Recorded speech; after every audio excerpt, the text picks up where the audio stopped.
Hoy vamos a ver el caso de Mía Marcano, una joven de 19 años que desaparece sin dejar rastro. Sus últimas horas, aparentemente normales, se convierten en un misterio, dejando a todos con una pregunta. ¿Qué ocurrió realmente esa tarde? Mía Marcano, una chica llena de vida, se desvanece de la manera más inquietante. Y con el paso de los días, el caso se transforma en algo mucho más oscuro de lo que nadie imaginó. Bienvenidos a un nuevo episodio de este podcast, donde cada historia guarda un secreto. Antes de comenzar, quería pediros que si os gusta este contenido, no olvidéis suscribiros y dejar un like.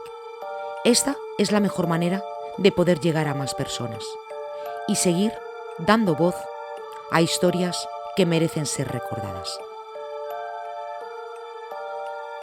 Mi nombre es May García y estáis escuchando Dossier Criminal. Mía Marcano era una joven llena de sueños y aspiraciones. Nació en Miami en el año 2002. Era extrovertida, siempre rodeada de amigos, con una sonrisa fácil y un sentido del humor que la hacía ser querida por todos. Mía era decidida y tenía muy claro su futuro. Su pasión por la educación y el crecimiento personal la llevaban a ser una gran estudiante. Se dedicaba a la danza y al atletismo, además de tener un gran interés en las artes y la música. Cuando Mía terminó la escuela secundaria, comenzó una nueva etapa en su vida. Eligió la Universidad Estatal de Florida Central, en Orlando, donde comenzó a estudiar en el programa de estudios de la comunicación. El cambio a la ciudad de Orlando marcó un nuevo capítulo en su vida, un salto hacia la independencia. Aunque estaba lejos de casa, siempre se mantuvo muy unida a su familia, a quienes visitaba siempre que podía y con quienes mantenía un contacto permanente. Además de ser una gran estudiante, también trabajaba a media jornada como recepcionista en el complejo de apartamentos Arden Villas, donde también residía. Este trabajo no solo le ayudaba a cubrir algunos de los gastos de la universidad, sino que también le ayudaba a hacer amigos, ya que este complejo de apartamentos estaba lleno de jóvenes estudiantes. Pero a pesar de su trato agradable y de su gran capacidad para hacer amigos, Mía tenía una personalidad reservada en los aspectos personales de su vida. No era alguien que compartiera detalles íntimos. Mía era una joven llena de vida, cuyas aspiraciones no tuvieron oportunidad de cumplirse. El 24 de septiembre del año 2021 comenzó como cualquier otro día. La rutina de la mañana parecía ser tranquila. Pasó sus primeras horas en la universidad. Después de las clases, se dirigió al complejo de apartamentos, donde empezaba su jornada laboral. Sin embargo, esa tarde tuvo un encuentro que marcaría la diferencia. Uno que, aunque parecía inofensivo en el momento, cambiaría el curso de la vida de Mía.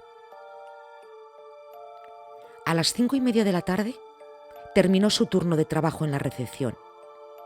Ese fue el momento en que fue vista por última vez en las cámaras de seguridad del edificio. Se despidió de sus compañeros y se preparó para marcharse a su apartamento, donde se disponía a hacer la maleta para su viaje al día siguiente. En el vestíbulo, Mía se cruzó con Armando Caballero, el técnico de mantenimiento de los apartamentos.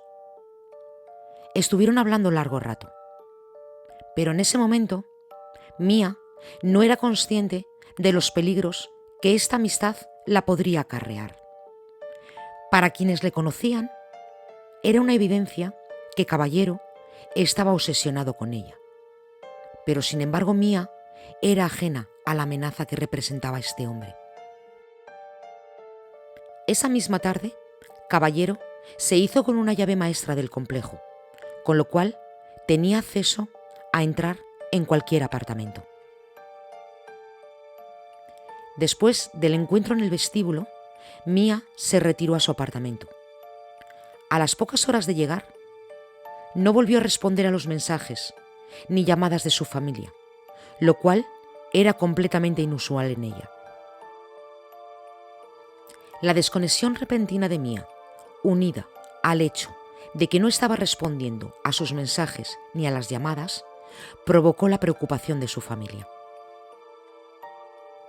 El plan que tenía Mía era tomar un vuelo esa misma tarde para reunirse con su familia. Pero las horas pasaban y su familia no tenía claro que Mía estuviera de camino. La preocupación crecía cuando al intentar llamar a su teléfono varias veces, la familia no recibía respuesta. La tarde del 24 de septiembre comenzó a desmoronarse cuando las horas pasaron sin que Mía diera señales de vida. Y sobre todo, ese día, cuando los planes eran viajar a Miami con su familia. La madre, preocupada, comenzó a llamar a sus amigos y a preguntar en la universidad para tratar de averiguar si alguien sabía algo. Pero nadie tenía noticias de ella. A las pocas horas, su madre se dirigió al complejo de apartamentos en el que Mía vivía y trabajaba. Comprobó que no estaba en su apartamento y que no había señal de su marcha.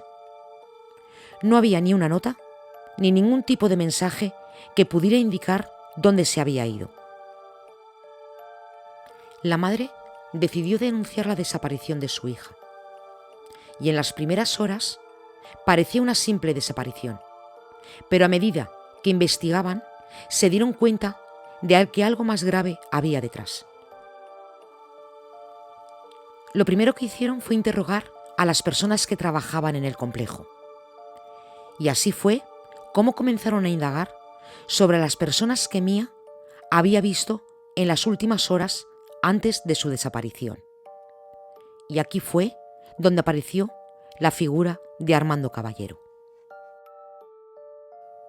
Según algunos testimonios, Caballero había estado en el complejo el mismo día de la desaparición y que su comportamiento parecía extraño. Aunque en un principio la investigación no dio importancia a este testimonio, pronto descubrieron que Caballero había estado en contacto con Mía durante ese día, y lo que parecía un simple encuentro se convirtió en el foco de la investigación. Al revisar las cámaras de seguridad, se descubrió que Caballero había estado merodeando por el vestíbulo, donde Mía fue vista por última vez. Pero lo que realmente le sorprendió fue que este hombre tenía acceso a una llave maestra que le permitía entrar en cualquier apartamento. Armando Caballero, este hombre de 27 años, comenzó a ser una figura clave dentro del caso. Este hombre llevaba trabajando más de un año en tareas de mantenimiento. A simple vista, parecía ser un empleado más. Pero a medida que los investigadores comenzaban a indagar, comenzaron a salir a la luz detalles que convertían a Caballero en el principal sospechoso. Este hombre tenía una historia previa de problemas emocionales y sociales. Era conocido por ser una persona callada, reservada, pero su comportamiento comenzó a levantar sospechas. Se supo que tenía antecedentes de acoso, aunque nunca tuvo denuncias. En el complejo de apartamentos, algunos compañeros de trabajo mencionaron que Caballero había expresado en varias ocasiones su frustración por no ser correspondido por Mía. La investigación sobre este hombre se intensificó cuando los investigadores descubrieron que él había sido visto cerca del apartamento de Mia después de su desaparición. En un primer momento, Caballero negó cualquier implicación en la desaparición, pero sus respuestas eran contradictorias. Los investigadores decidieron interrogarlo de manera más profunda, pero él se mostraba nervioso y evasivo, como si estuviera ocultando algo importante. El análisis forense del teléfono de Caballero reveló una serie de mensajes de texto que él había enviado a Mia antes y después de su desaparición. Estos mensajes eran intentos persistentes de contacto, lo que mostraba un comportamiento obsesivo. A pesar de que Mia no respondía a estos mensajes, Caballero continuaba enviándoles, lo que hizo sospechar a los investigadores de la intención que éste tenía. Caballero se convirtió en el principal sospechoso, no solo por su comportamiento extraño, sino por la conexión con las pruebas halladas. Después de varios días de búsqueda, la policía encontró el cuerpo de Mia en un bosque, cerca del complejo de apartamentos. El cuerpo estaba oculto en una zona de vegetación densa, lejos de la vista de cualquier persona.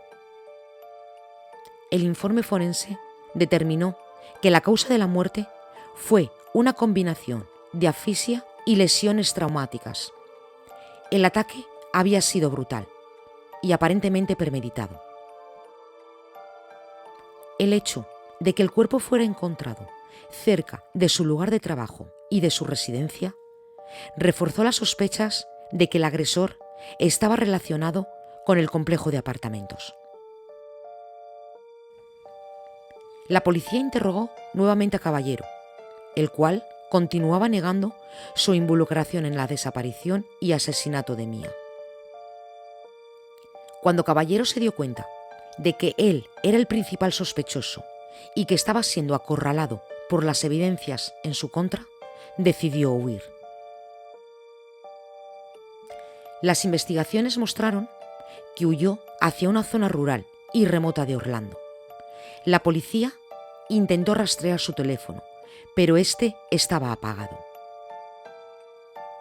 A pesar de su búsqueda, no había señales claras de su paradero. Algunos testimonios afirmaban haberlo visto en diferentes lugares de la ciudad, pero no había pruebas sólidas. Finalmente su huida llegó a un trágico final, cuando, tras varios días de persecución, la policía localizó a Caballero en un pequeño pueblo. La noticia de su captura estaba a punto de ser anunciada cuando las autoridades encontraron el cuerpo de Caballero. El cuerpo fue encontrado en el bosque cerca de un río, en una aparente escena de suicidio. Las autoridades confirmaron que se había disparado con una pistola encontrada a su lado. Hasta aquí el episodio de hoy. Si os ha gustado, no olvidéis suscribiros y darle un like. Vuestro apoyo es lo que hace posible seguir recordando historias. Gracias por acompañarme y nos vemos en el siguiente episodio de Dossier Criminal. Pero recuerda que en cada misterio hay una verdad esperando a ser descubierta.